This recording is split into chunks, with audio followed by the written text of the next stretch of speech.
नमस्कार, स्वागत है आपका। एफएम न्यूज देख रहे हैं आप और मैं हूं आपके साथ लता। बुलेटिन की शुरुआत करेंगे इस वक्त की बड़ी खबर के साथ। जहां चंपावत उपचुनाव की मतगणना जारी है।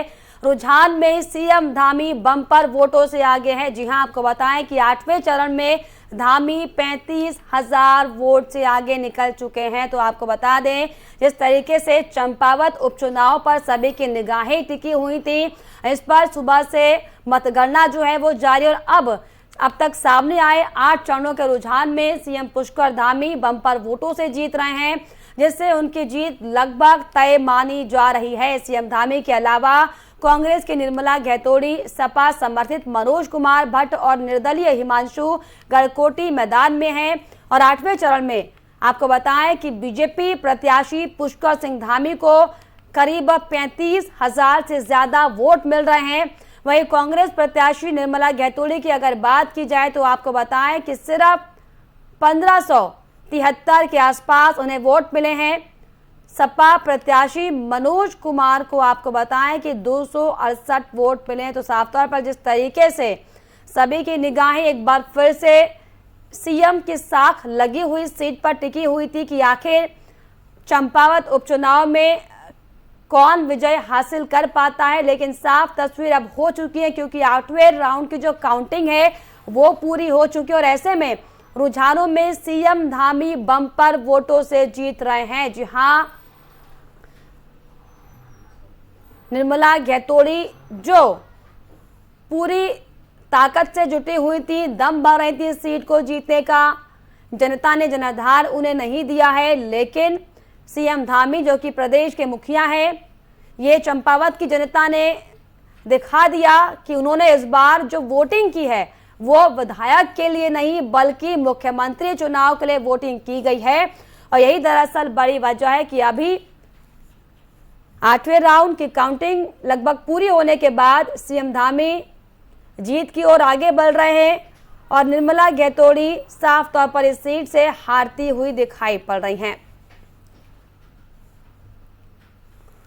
तो रुझानों में सीएम धामी बम्पर वोटों से जीत रहे हैं, यानी कि साफ हो गया कि उनकी जो मुख्यमंत्री की कुर्सी है वो अब कहीं नहीं जाने वाली है।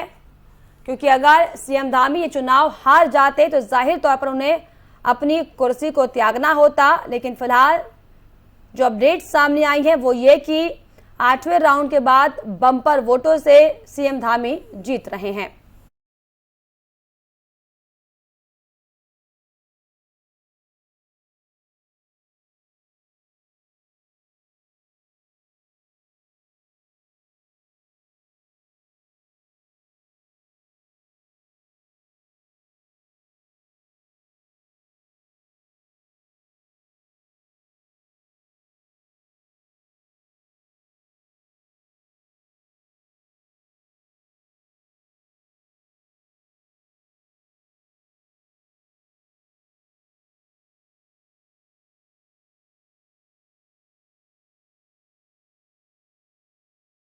उपचुनाव में आपको बताएं कि धामी की प्रचंड जीत यहां पर हो चुकी है, क्योंकि 50,000 से ज्यादा जो वोट हैं वो सीएम धामी को मिले। यानी कि चंपावत की जनता ने ये दिखा दिया है कि उन्हें दरअसल मुख्यमंत्री को चुनना था, क्योंकि जो कांग्रेस इस सीट पर जीत का दावा कर रही थी उसी कांग्रेस की सीट पर जमानत जब्त हो चुकी है। जी हां, मात्र 3,000 के करीब वोट कांग्रेस को मिले हैं, जिसके बाद कांग्रेस पार्टी की जमानत जब्त हो चुकी है। देखिए किस तरीके से कांग्रेस का सुपड़ा साफ होता जा रहा है। इसकी बानगी एक बार फिर से सामने आई है, क्योंकि जो कांग्रेस सिर्फ और सिर्फ दावों पर जीना जानती है, उसकी हकीकत यह है कि जब चुनाव होते हैं तो जनता उन्हें नकार देती है। और यही दरअसल बड़ी वजह है कि कांग्रेस पार्टी की ओर से उपचुनाव को लेकर कोई खास तैयारियां नहीं की गई। तमाम जो बड़े आला नेता चंपावत आने वाले थे उनकी सक्रियता नहीं दिखाई पड़ी, और जिसका फायदा साफ तौर पर सीएम धामी को हुआ और सीएम धामी प्रचंड बहुमत से चंपावत सीट जीत चुके हैं।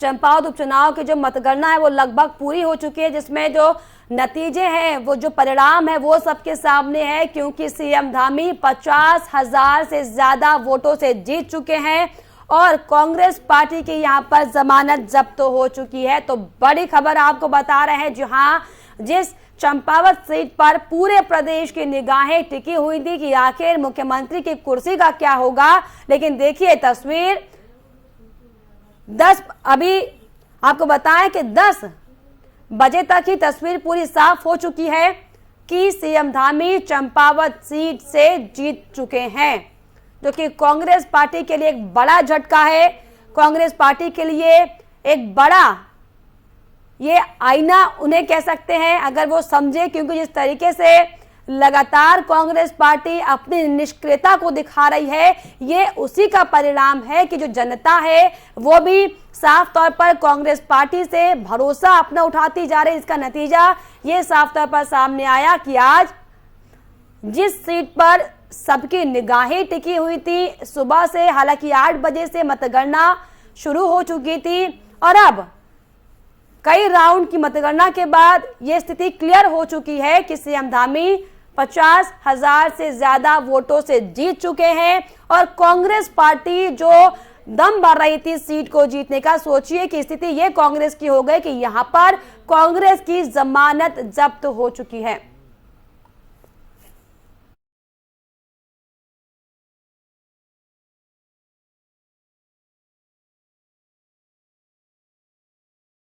पर खास जानकारी के लिए देहरादून से हमारे संवाददाता अजय पांडे हमारे साथ जुड़ गए। जी अजय, बहुत बड़ा अपडेट आ गया है, जो सीएम धामी है 50,000 से ज्यादा वोटों से जीत चुके हैं और कांग्रेस की जमानत जब्त हो गई है, क्या कुछ जानकारी? जी हाँ लता, देखिए जिस तरह की उम्मीद जताई जा रही थी वही परिणाम यहाँ पर देखने को मिला है और कांग्रेस प्रत्याशी की जमानत यहाँ पर जब्त हुई है। हालांकि कांग्रेस की ओर से दावा किया जा रहा था कि एक अच्छी टक्कर कांग्रेस दे रही है मुख्यमंत्री के खिलाफ। जो जिस प्रत्याशी को चुनाव मैदान में उतारा गया था वो स्थानीय प्रत्याशी है, क्षेत्रीय प्रत्याशी है, इसलिए उनको जनता का अच्छा खासा भरपूर प्यार मिलेगा। लेकिन जो रिजल्ट निकल करके आया सामने वो सबसे सामने है। आपने देखा कि मुख्यमंत्री पुष्कर सिंह धामी 50,000 से ज्यादा वोटों से चुनाव जीते हैं और एक रिकॉर्ड उन्होंने बनाया है। इससे पहले पूर्व मुख्यमंत्री विजय बहुगुणा जब उपचुनाव लड़े थे सितारगंज विधानसभा सीट से, तो वो 40,000 वोटों से चुनाव जीते थे। तो अब 50,000 से अधिक वोटों से चुनाव जीत करके मुख्यमंत्री पुष्कर सिंह धामी ने एक बड़ा रिकॉर्ड बनाया है। उनकी ऐतिहासिक जीत हुई है और जिस तरह से जनता के बीच बीजेपी के नेता गए, पदाधिकारी गए, कार्यकर्ता गए और जनता से अपील की कि वो मुख्यमंत्री पुष्कर सिंह धामी के पक्ष में अपने मताधिकार का प्रयोग करें। मुख्यमंत्री पुष्कर सिंह धामी उस क्षेत्र के विकास के लिए काम करेंगे। आप विधायक नहीं चुन रहे हैं बल्कि एक मुख्यमंत्री चुन रहे हैं और ये बात जनता को भा गई। जनता ने मुख्यमंत्री पुष्कर सिंह धामी को अपना भरपूर साथ दिया है, पूरा समर्थन दिया है और बीजेपी की आज एक ऐतिहासिक जीत हुई है। क्योंकि राष्ट्रीय पार्टी कांग्रेस है और कांग्रेस की ओर से तमाम दावे किए जा रहे थे कि वो इस चुनाव में मजबूती के साथ उतर रहे हैं। कांग्रेस के तमाम दिग्गजों को मैदान में लगाया गया था कि वो जा करके अपने प्रत्याशी यानी निर्मला गहतोड़ी के पक्ष में मतदान की जनता से अपील करेंगे, लेकिन पूरा उसका जो परिणाम है वो सार्थक निकल करके सामने नहीं आया। और आपने देखा भी होगा कि चुनाव के दौरान चुनाव प्रचार के समय जो कांग्रेस की ओर से वहां पर जाकर के जनता के बीच जाना चाहिए था, डोर टू डोर कैंपेनिंग करनी चाहिए थी, वो सब कुछ दिखा नहीं। बिल्कुल। और अजय, ऐसे में दिलचस्प बात यह भी है कि जिस पार्टी को हम बीजेपी की टक्कर वाली पार्टी समझ रहे थे, सोचिए कि कंपटीशन में कहीं नहीं दिखाई पड़ी, जमानत जब्त हो गई। सबसे बड़ी बात 3,000 से ज्यादा वोट नहीं आ पाए, 3,000 के करीब ही वोट आए हैं। इससे बड़ी मुझे लगता है कि कांग्रेस के लिए विडंबना की स्थिति और क्या होगी। जी हाँ, देखिए कांग्रेस को अब मंथन करने की जरूरत है, चिंतन करने की जरूरत है कि आखिर जनता का जो सहयोग है, जो जन समर्थन है, वो कांग्रेस को क्यों नहीं मिल रहा है। और एक सीट पर, जिस सीट पर पूरा फोकस करना चाहिए था कांग्रेस को, कांग्रेस के तमाम दिग्गजों को वहां पर कैंपेनिंग करनी चाहिए थी, डोर टू डोर जा करके जनता के बीच बैठना था, अपने आगे के रोड के बारे में जानकारी देनी थी, वो कुछ भी नहीं दिखाया गया और एक राष्ट्रीय पार्टी के प्रत्याशी की इतनी बड़ी दुर्गति यहाँ पर देखने को मिली है। क्योंकि निर्मला गैतोड़ी को स्थानीय स्तर पर भले ही लोग जानते हों, लेकिन पूरे प्रदेश स्तर पर हम अगर बात करें तो उनको कोई नहीं जानता था। उनके पास उनका जो प्रोफाइल है वो कोई बड़ा प्रोफाइल नहीं था।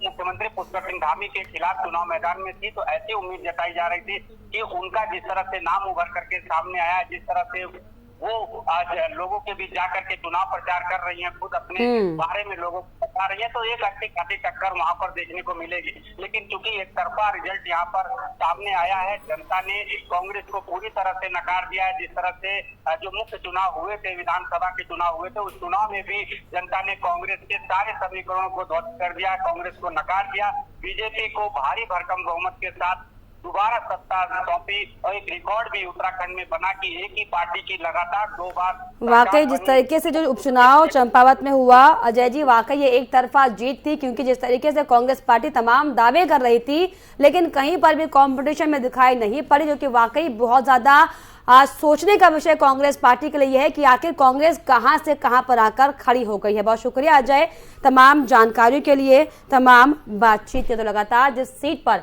सभी की निगाहें बनी हुई थी उस सीट पर कांग्रेस की जमानत तक जब्त हो चुकी है, जो कि वाकई अपने आप में ये सोचने का विषय है कि जो कांग्रेस भारत की सबसे बड़ी कभी पार्टी कही जाती थी, उस कांग्रेस का सोचिए किस तरीके से सुपड़ा साफ हो रहा।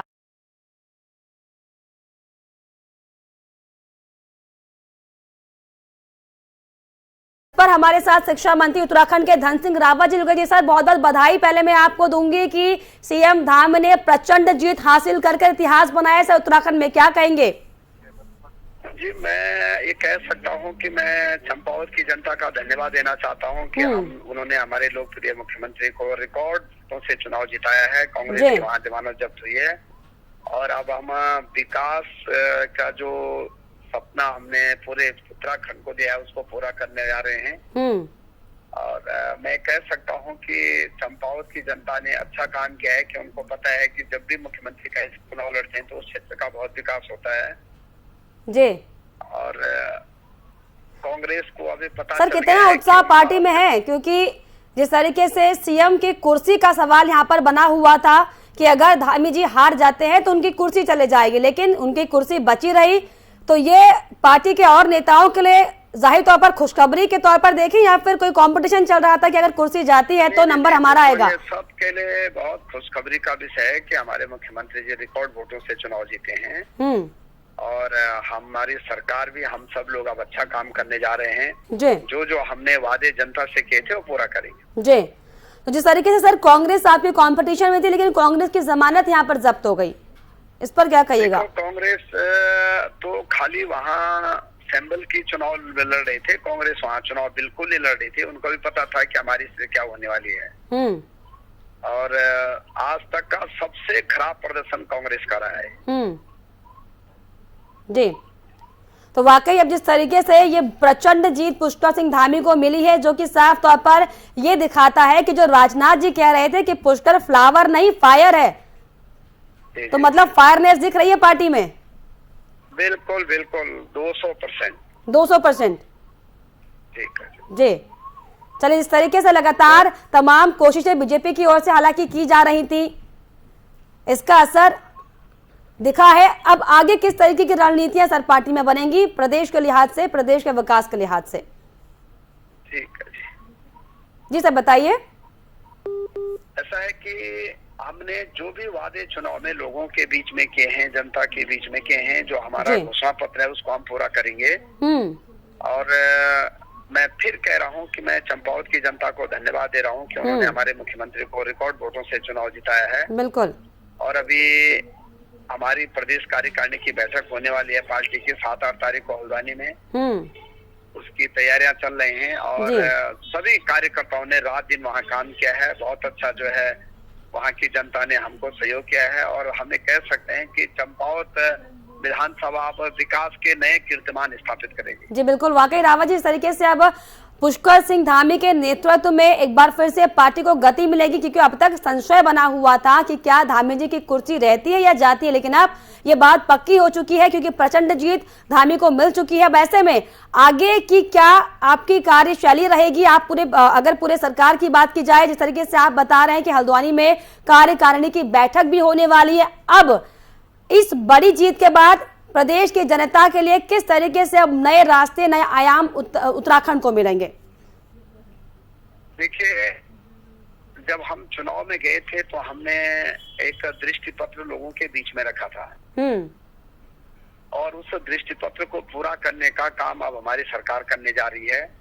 जो जो वादे हमने जनता से किए वो पूरा करेंगे और जिस उत्तराखंड की प्रबुद्ध जनता ने बीजेपी को पूर्ण बहुमत की सरकार बनाई है, हमारे मुख्यमंत्री को प्रचंड बहुमत से चुनाव जिताया है, हम उनके सारे जो भी वादे किए उनको पूरा करने जा रहे हैं। और मैं कह सकता हूं कि हम स्वास्थ्य के क्षेत्र में, शिक्षा के क्षेत्र में और पेयजल के क्षेत्र में विकास के नए सोपान जो है अपने राज्य में देने वाले हैं। जी, रावत जी रुकेगा हमारे साथ। कांग्रेस के नेता रंजीत रावत जी जुड़ गए हैं, उनसे हम बात कर लेते हैं। रंजीत जी, क्या कहिएगा? जमानत जब्त हो गई चंपावत में, क्या वजह मान रहे इसकी? निश्चित रूप से चिंतनीय विषय है और एक प्रश्नचिन्ह है हमारे जितने भी लोग वहाँ पार्टी की सक्रिय राजनीति में हैं या जो भविष्य के दावेदार हैं, उन सबके लिए चिंता का विषय है। इस पे पार्टी निश्चित रूप से। तो रंजीत जी, हमारे साथ धन सिंह रावत जी जुड़े हुए कैबिनेट मंत्री, उन्हें बधाई देना चाहेंगे सर जीत की? हमारे साथ कैबिनेट मंत्री धन सिंह रावत जी जुड़े हुए हैं, जीत की बधाई देंगे सर उन्हें? नहीं, देखिए, जीतने वाले को हमेशा बधाई होती है और मुख्यमंत्री, अगर आप वैसे भी देखेंगे तो जितने भी उपचुनाव हुए हैं मुख्यमंत्रियों के, उनमें एक दो अपवाद हैं जरूर, मधुकौड़ा और एक यूपी में कोई हुआ था, बाकी नहीं तो सारे चुनाव ऐतिहासिक ही मतों से जीते हैं। हमारी शुभकामनाएं जीतने वालों को इस अपेक्षा। तो रंजीत जी, क्या इतिहास देखकर कांग्रेस पार्टी पहले ही बैठ गई थी क्या कि मेहनत नहीं की जाए? सेवा करें सर, जिस तरीके से आपने कहा कि इतिहास रहा है कि उपचुनाव जितने भी सीएम ने लड़ा है वो जीते हैं, तो क्या इसी बात से आश्वस्त होकर कांग्रेस पार्टी ने मेहनत करना छोड़ दिया था कि सीएम तो जीतेंगे? इतिहास है ये। देखिए, आप अपने शब्दों को मेरे मुंह में डालने की कोशिश मत कीजिए। आपने जो सर, आप ही के शब्द हैं सर ये। मैंने उसका जवाब दिया था कि निश्चित रूप से चिंतनीय है हमारे लिए ये रिजल्ट इस तरह का आना, ताकि जो मैंडेट आए हैं लगभग ऐसे आएंगे, जरा जमानत न बचना, ये निश्चित रूप से चिंतनीय है जी। और मैंने ये भी कहा था कि जो हमारे लोग वहाँ दावेदार हैं विभिन्न पदों के पार्टी के, तो उन सबके लिए भी चिंता का विषय है। चलिए, धन सिंह रावत जी, आप क्या बड़ी वजह मान रहे हैं कांग्रेस की हार की, जमानत जब्त की? देखिए, सबसे बड़ी वजह यह है कांग्रेस की हार की कि कांग्रेस उत्तराखंड में जो है बिल्कुल खत्म हो गई है और कांग्रेस में जबरदस्त गुटबाजी है। कांग्रेस में संगठन नाम का कोई चीज नहीं है। Bharatiya Janata party grass root party है, हर बूथ पे हमारे कार्यकर्ता हैं और हमारे जीत का जो पहला कारण है वो यह है कि हमारे मुख्यमंत्री जी ने रात दिन वहाँ काम किया है, कार्यकर्ताओं ने काम किया है और विकास का एक नया मॉडल हमने वहाँ दिया है। रंजीत जी, विकास का नया मॉडल बीजेपी दे रही है तो कांग्रेस क्यों नहीं मेहनत कर पा रही सर? अगर धन सिंह जी की बात को सही मान लिया जाए कि मुख्यमंत्री जी ने दिन रात वहाँ काम किया है, तो इसका मतलब ये समझा जाए कि खटीमा में उन्होंने काम ही नहीं किया था जहाँ से वो चुनाव हार गए थे मुख्यमंत्री रहते हुए। वहाँ कहाँ था बीजेपी का संगठन? और जो केडर की ये बात कर रहे हैं, ये चुनाव है, जनता का मन है, वो जब जिसे चाहे अर्थ से फर्श पे या जिसे चाहे फर्श से अर्थ पे ले जाए। धन सिंह जी, क्या कहेंगे, खटीमा में क्यों नहीं मेहनत रंग लाई थी सर? उत्साहित होने की जरूरत है, न ज्यादा हतोत्साहित होने की जरूरत। धन सिंह जी, खटीमा में क्यों मेहनत नहीं रंग ला पाई जबकि 2 बार विधायक वहाँ से रह चुके थे? देखिए, खटीमा में भी भारतीय जनता पार्टी को जितना वोट पड़ता था उससे ज्यादा वोट पड़ा है। फिर हार का सामना क्यों करना पड़ा सर? हेलो, हाँ जी सर, अगर आप कह रहे हैं कि वोट जितना पड़ता था उतना ही पड़ा है तो फिर हार क्यों गए खटीमा से? देखिए, वहाँ ध्रुवीकरण हो गया था और आपने देखा होगा कि जो बसपा को वोट करता था, सपा को वोट करता था, वो बिल्कुल जीरो हो गया वहाँ। लेकिन मैं कह सकता हूँ कि इस समय पूरे उत्तराखंड की जनता जो है भारतीय जनता पार्टी को चाहती है। हमारे मुख्यमंत्री जी को उन्होंने चुनाव जिताया, चंपावत की जनता ने। मैं अपनी ओर से, सरकार की ओर से उनको शुभकामना देना चाहता हूँ। रणजीत रावत जी, आप क्या कहेंगे कि जिस तरीके से कांग्रेस दावा कर रही थी सर, हालांकि आप खुद इस बात को एक्सेप्ट कर रहे हैं कि जनता का जनाधार है, उसका जो मन होगा वो उसको देगी, लेकिन सर इसको कैसे आप समझ रहे हैं, क्योंकि ये बहुत बड़ी, बहुत करारी हार कांग्रेस पार्टी की है सर ये, क्योंकि जमानत जब्त हो गई। सोचिए, हमारे लिए चिंता का विषय है, लेकिन ये भी तथ्य है कि जो आज भाजपा या सरकार अति उत्साहित हो रही है उस रिजल्ट पे। अभी 2 महीने पहले खटीमा का रिजल्ट भी था और इस प्रदेश में जो आम चुनाव हुआ उसमें बीजेपी से मात्र 3.5 लाख वोट कम जो है कांग्रेस को मिला है। तो लेकिन जो कमियां हैं उनको दुरुस्त करने का काम करेंगे, ठीक करेंगे, देखेंगे कहाँ कमियां रही। चलिए, वाकई रणजीत, ये वाकई कांग्रेस पार्टी के लिए चिंतन का विषय है, क्योंकि जो कांग्रेस सबसे बड़ी पार्टी, देश की पार्टी थी, देखिए आज किस तरीके से विलुप्त होती जा रही है कि जमानत तक जब्त हो जा रही। सर लगता है कि इसके लिए कांग्रेस पार्टी को मंथन करना और गंभीरता से मंथन करना बेहद ज्यादा जरूरी है सर इसके लिए। जी, आपकी चिंता के लिए धन्यवाद और हम अपने काम को करेंगे। चलिए, बहुत शुक्रिया जी रणजीत जी आपका भी, धन सिंह रावत जी आपका भी। तो हमारे साथ कैबिनेट मंत्री धन सिंह रावत जुड़े थे और रणजीत रावत जुड़े थे। इनका साफ तौर पर ये कहना था कि जनता का जनाधार था कि उन्होंने अपने पसंदीदा नेता पर अपना प्यार दिखाया। हालांकि धन सिंह रावत भी प्रदेशवासियों को और सीएम धामी को बधाई देते हुए नजर आए, लेकिन ऐसे में चिंता का विषय यह है कि जिस तरीके से कांग्रेस पार्टी के तमाम नेता दावा कर रहे थे कि जो उपचुनाव है उसमें उनकी जीत पक्की है, लेकिन जो तस्वीरें सामने आई, जो आंकड़े, जो नतीजे सामने आए, उन्होंने साफ तौर पर कांग्रेस पार्टी को बड़ा झटका यहाँ पर दिया है, जो कि साफ तौर पर कांग्रेस पार्टी के लिए बेहद ज्यादा विडंबना का यह विषय है और चिंतन का ये विषय है।